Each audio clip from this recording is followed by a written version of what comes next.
지금까지 우리나라의 유일한 남극 기지는 남극 북단에 있는 킹 조지 섬의 세종 기지였습니다. 그런데 2주일쯤 후에는 남극 본토에 우리나라 최초의 과학 기지가 추가로 준공됩니다. 네, 추가로 준공되는 기지의 이름은 장보고 기지입니다. 남극 장보고 과학기지 준공의 의미와 앞으로의 활동 계획에 대해서 김예동 극지연구소장 모시고 오늘 자세한 말씀 나눠보겠습니다. 안녕하세요. 안녕하십니까? 이미 남극에 세종기지가 있는데 장보고 기지가 이제 새로 또 준공이 되는 건데 어떤 의미를 지닌다고 봐야 될까요? 네, 우리나라가 1988년에 세종기지를 짓고 남극 연구를 시작했습니다만은 이번에 이제 남극 대륙에 장보고 기지를 지음으로 해서 쉽게 말하면 남극 연구의 신인국에서 선진국으로 들어섰다 하는 상징적인 의미가 있다고 보겠습니다. 장보고 기지가 세종 기지보다 훨씬 큽니까? 지금 전체적인 크기는 거의 비슷한 정도로 있지만은 우리 세종 기지는 여러 해에 걸쳐서 한 20년에 걸쳐서 지었지만 장보고 기지는 한 번에 다 짓게 됩니다. 그렇군요. 네, 앞서 신흥국에서 선진국으로 가는 그런 기회다라고 말씀하셨는데요. 그럼 앞으로 장보고 기지에서 어떤 활동을 펼치실 계획인가요? 네, 장보고 기지가 갖는 그 이점을 살려서 이제 대륙으로 향하는 연구를 하게 될 겁니다. 다시 말씀드려서 대륙의 지질이라든지 또는 신부 빙하 연구 또는 이제 고층 대기, 천문 우주 이런 대륙에 기반을 둔 연구로 연구 영역을 확대할 예정입니다. 네. 앞서 제가 여쭤봤습니다만은 세종 기지가 있고 이제 장보고 기지가 생기는데 두 기지 간에 어떤 차이가 있습니까?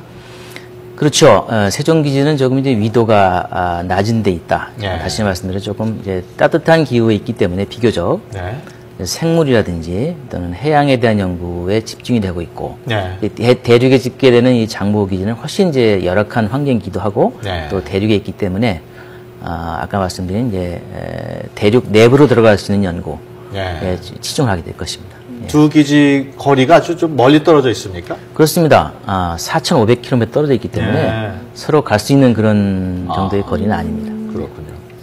네, 우리나라에 앞서서 선진국들은 이미 2개씩 이 기지를 가지고 있었다고 알고 있는데요. 그럼 앞으로 지금 현재 이제 우리나라가 2개를 이제 가지게 되잖아요. 그러면 현재 우리나라의 극지 연구 어떤 수준은 어느 정도인가요? 예, 여러 가지 면에서 극지 연구 수준을 이제 비교할 수 있겠지만은 그동안에 이제 우리가 연구를 통해서 우리 연구 결과가 국제적인 좋은 그 학술지에 많이 발표도 되고 해서 질적으로 양적으로 확장이 됐습니다만은 이번에 이제 제2기지를 짓게 됨으로써 특히 우리 연구의 수준이나 활동이 한 10위권의 선진국의 한 10위권의 연구 수준에 올랐었다라고 볼 수 있겠습니다. 그렇군요. 우리 시청자분들께서는 일부겠습니다만은 남극 기지에 왜 이렇게 돈을 많이 들여서 기지를 2개씩이나 짓나 이렇게 궁금해하시는 분들도 있을 거란 말이에요. 그분들한테 과연 이 중요성, 남극 기지가 왜 중요한지 설명을 좀 해주시죠. 예, 남극은 특히 이제 과학적으로 저희가 굉장히 중요성을 많이 강조를 하고 있습니다.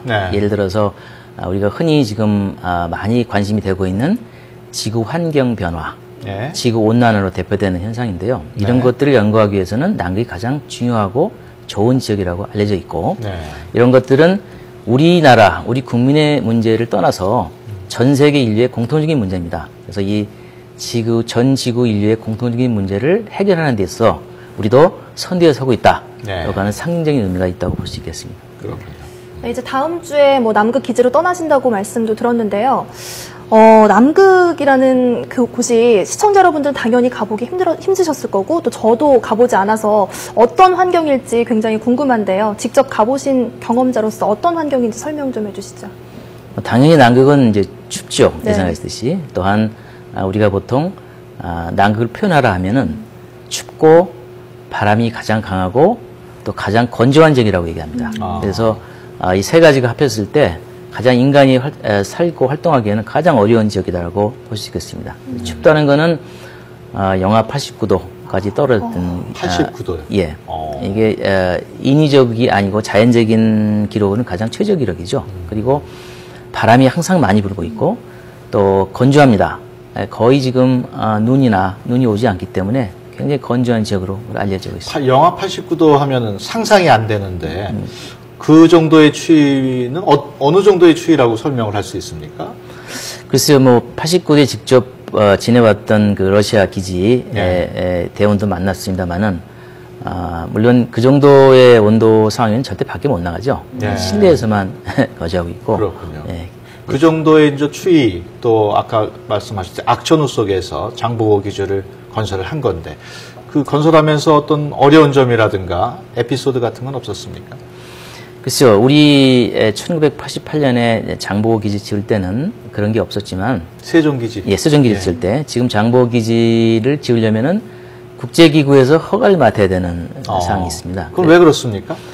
그 이후에 이제 여러 나라가 참여하다 보니까 이제 환경 문제가 많이 대두가 되고 그래서 저희도 장보고 기지를 지으면서 어떻게 가장 환경 친화적인 또 환경에 해를 미치지 않는 활동을 할 것인가를 보고서를 만들어서 제출하고 그 보고서를 29개 나라에서 검토를 해서 한 나라라도 이의를 제기하면은 그것이 부결이 됩니다. 그래서 전체 29개 나라의 동의를 얻는다는 것이 한 3년에 걸친 작업이었습니다. 그 앞으로 장보고 기지에서는 몇 명이나 상주하면서 연구를 하게 되는 건지 궁금한데요. 예, 보통 남극 기지는 이제 남극의 하계 기간, 지금 이제 하계 기간입니다. 그리고 월동, 겨울 기간을 나누는데요. 겨울 기간에는 아주 필수 인원만 남게 됩니다. 그래서 15명이 남아서 이제 월동을 하게 되고요. 여름에는 이제 연구원들이 많이 참여하기 때문에 저희가 60명 정도를 수용할 수 있는 시설을 만들고 있습니다. 네, 그 앞서 장보고 기지가 이제 최첨단 친환경 기지라고 잠깐 말씀하셨고 제가 알기로는 태양에너지, 뭐 풍력 이런 걸로 전기를 생산한다고 들었는데요. 그 밖에 또 다른 특성이 있습니까? 장보고 기지와 관련해서? 예, 뭐 태양열은 물론이지만 우리가 지금 설계하는 기지는 가장 화석 연료를 조금 쓰는 기지로 적게 쓰는 기지로 설계가 돼 있고 여러 가지 방안이 있지만 물론 이제 건축의 외장재를 갖다가 어떻게 보온성을 유지하느냐 하는 것도 있지만 많은 열을 우리가 써야 되는 것이 물을 만드는 것입니다. 그 전부 다 얼어 있기 때문에 녹여서 물을 만드는 것이 굉장히 어렵습니다. 그래서 그 물을 가급적이면 100% 재생을 해서 쓰고 난 물을 자꾸 순환해서 쓸 수 있는 그런 아주 첨단 공법을 많이 활용했기 때문에 우리 전체 에너지를 가장 조금 쓰는 그런 기지로서 국제적으로 인정을 받고 있습니다. 장보고 기지에 연구 인력도 있을 테고, 뭐 설비 유지 인력도 있을 테고, 그분들이 호소하는 가장 큰 어려운 점은 어떤 점들인가요?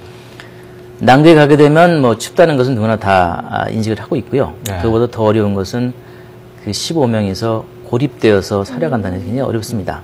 외부 세계와 완전히 단절이 돼서 만약에 비상사태가 일어나거나 해도 전혀 밖에서 도움을 줄 수 없는 그런 상황이기 때문에 그런 고립감, 또 외로움, 그것이 제일 큰 적이라고 보시면 되겠습니다. 그곳에서는 한국 뉴스라든가 무슨 인터넷 이런 건 전혀 안 됩니까?